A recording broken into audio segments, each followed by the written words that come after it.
that the camp, they out here teaching about war this week. War, war, war, war, war, war.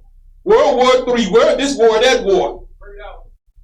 They teaching war. We need to be preparing for war. Bring it out. What are you preparing for? Do you got a nuke missile? Or do you got a drone? Do you got a plane? Do you got a submarine? Bring it out. You need to be planning to feed your peoples, man. I believe the Russian forces are planning to and intend to attack Ukraine in the coming week, in the coming days.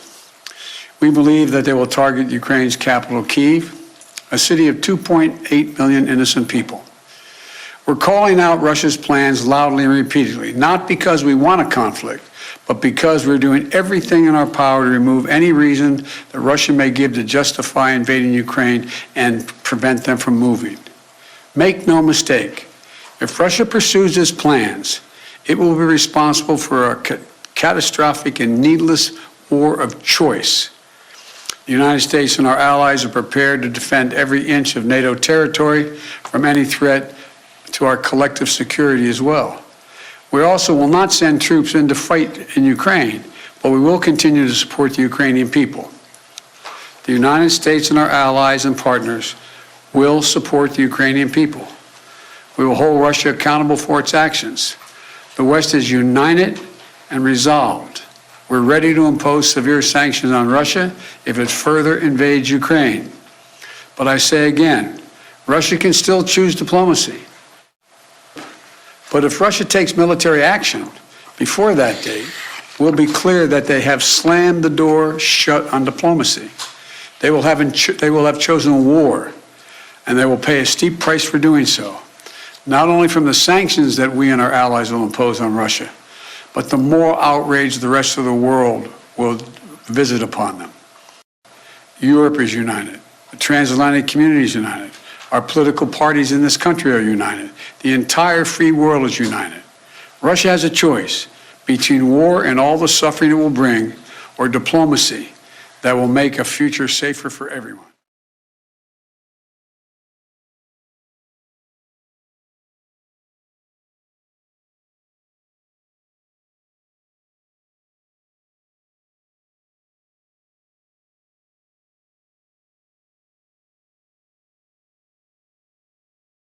I want to give all the praises and the honor to Yahweh Bahashem, Yahweh Shai Bahashem, Rucha HaQuadash, and double honors to the elder apostles and the elders of Great Millstone. Also honors to you other brethren doing this work in sincerity of truth wherever you may be. Also, you supporters of the truth, that includes you few sisters as well. And mainly, let me say shalom to the elect. Anyway, the Spirit hit me to come back on this video I did on Onebody, not Yahweh Shai, but that's their title, Onebody and Yahweh Shai. And they went on to speak, try to make fun of us for going into prophesying. As you heard, now in the brother GMS Vegas sit-downs, this milk scripture this brother brought out on the comment board, which it's surprisingly I didn't remember it at the time, but we are one body. And the brother added, well, what happened to Jeremiah 28:8? The prophets of old prophesied against war of great kingdoms of disease and pestilence, basically. War and pestilence. Okay, so what happened to that scripture? What happened to that scripture? So these guys, they don't want you to be serious about getting out of here. They don't believe in the Charagma. Let me say that too. That's a big, big prophecy. I don't want to neglect that, because before it gets that serious, they may even have a breakout, maybe a beginning of World War III, or who knows. But the mark, the Charagma, has to come to pass. Right? So I found it interesting that when you look at what happened in 1918 with the Jake taking the Spanish jump shots, right? And then you had World War I, and you had that, okay? Then 11 years later, you had the crash of the stock market, okay? So now we see things stirring up now, right? After, during this thing that's happening now. And then we see a financial crisis. So it's easy to see how Ecclesiastes 1 and 9, there's no new thing under the sun. But this was all prophesied in various scriptures. Let's go to Ecclesiastes 3 and 15. That which have been is now, and that which is to be hath already been, and Yahweh requireth that which is past. So all that's been done. I mean, Joe Biden mentioned the transatlantic allies, and that transatlantic just hits home when every time Jake, an Israelite, you hear that transatlantic. This was a European treaty set up by the United States and Canada. It's called the North Atlantic Treaty. Okay, and they call it, it's a counter. It's an assistance that counters the Soviet Union, or let me say Russia, before, after the United Soviet Socialist Republic, the USSR. So they've always made treaties, and this is what happened to us, of how we got here, and the treaties they made with the Native Americans, and all the treaties even after that, even treaties they're making today that they're still not keeping. These are all still prophetic, because ultimately, these allies and these other nations are going to say, oh, wait a minute, these people are they're never going to keep a treaty. And when the Most High bring the crunch on this place, and he will, then that's when the true nature of this man is going to show. Right? But first, as I like to bring out, even as Apostle Tahar brings out, you can't miss that big part of the prophecy, the Charagma, right? That has to be, it makes sense too. We're not just zombies that say, okay, the apostle said it, that's what it is. We got to understand that's a spiritual, that's a spiritual, that was spiritual, the spiritual thought process. It's the spirit that working through him to say that. So we look and say, yeah, it makes sense. Why would there be World War III, everything, the missiles ready to fly? But then Revelation 13 hasn't happened. So that's got to happen. But that's more likely going to happen in accordance with the World War III as well. But you're going to have a reset more than likely. So, and then this thing that happened is going to generate so much money and debt that you'll have a reset. And we seen this from 1918 after the World War I, and then a few years later you had a crash, right? So it's been going downhill from there, Anyway, I just found that interesting when I looked at that. But I want to go in another scripture. Let's go to Ecclesiastes 8 and 11, because sentence against an evil work is not executed expediently, and that's what these guys are doing. They're trying to make mockery of us prophesying. They're saying we're not out to feed the sheep. We're talking about World War III. I don't understand that.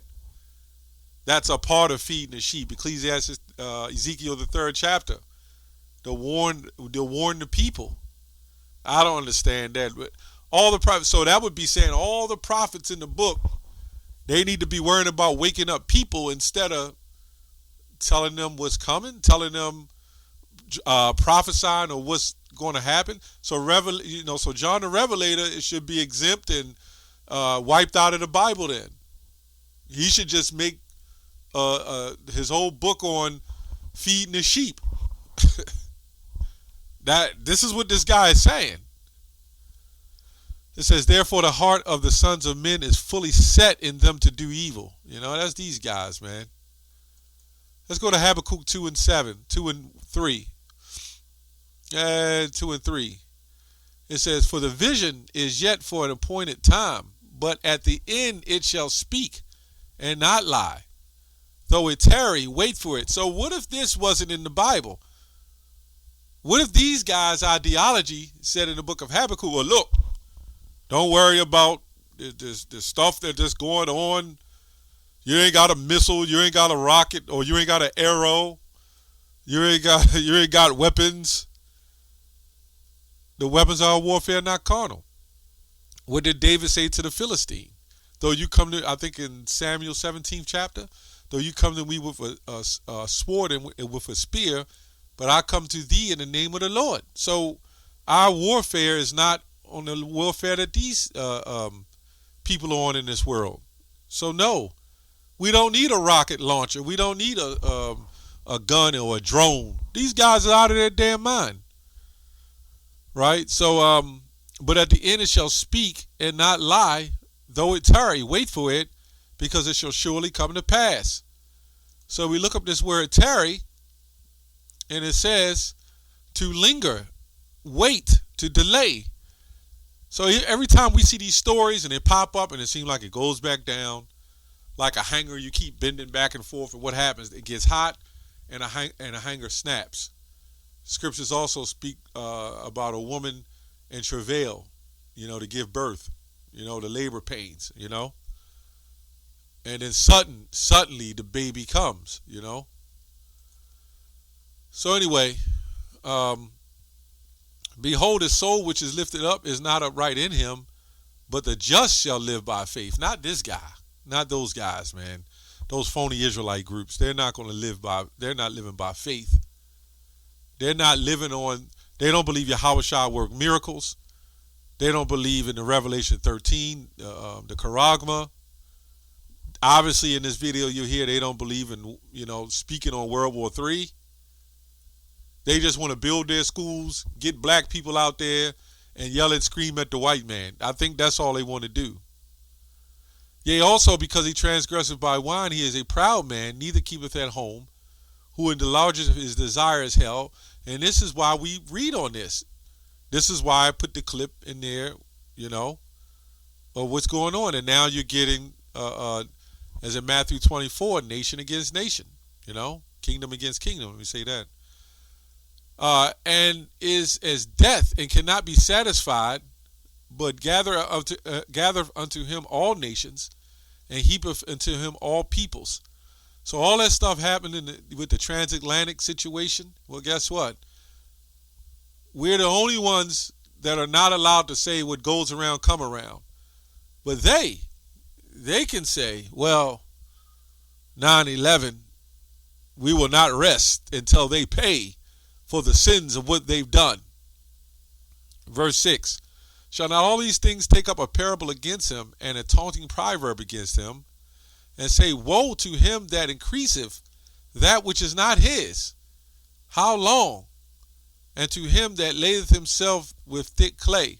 And this is why these guys, they get these nations, they get these treaties, and they get the land. And this is why we say Job 9:24, the earth is given into the hand of the wicked. They don't do anything righteously, man. Everything done is in a manner of evil, All, everything that's set up, the elites, all this stuff is set up under pure evil, which evil means bad times, Okay?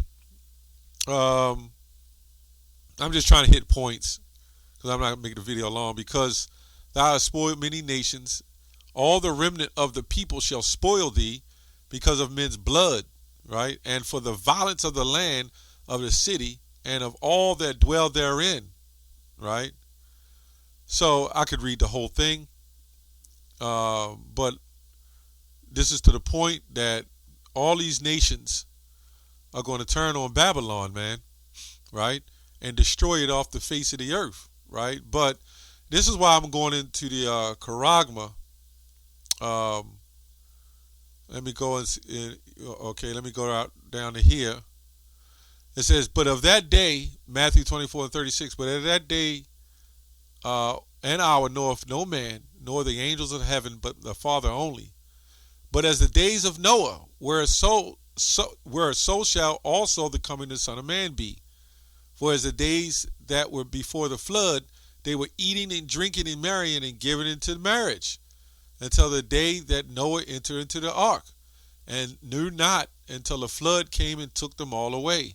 so shall also the coming of the Son of Man be. So you're going to have them trying to fulfill their enterprise, as Joel, I think it's Job, the 20th chapter, when they say he's about to fill his belly.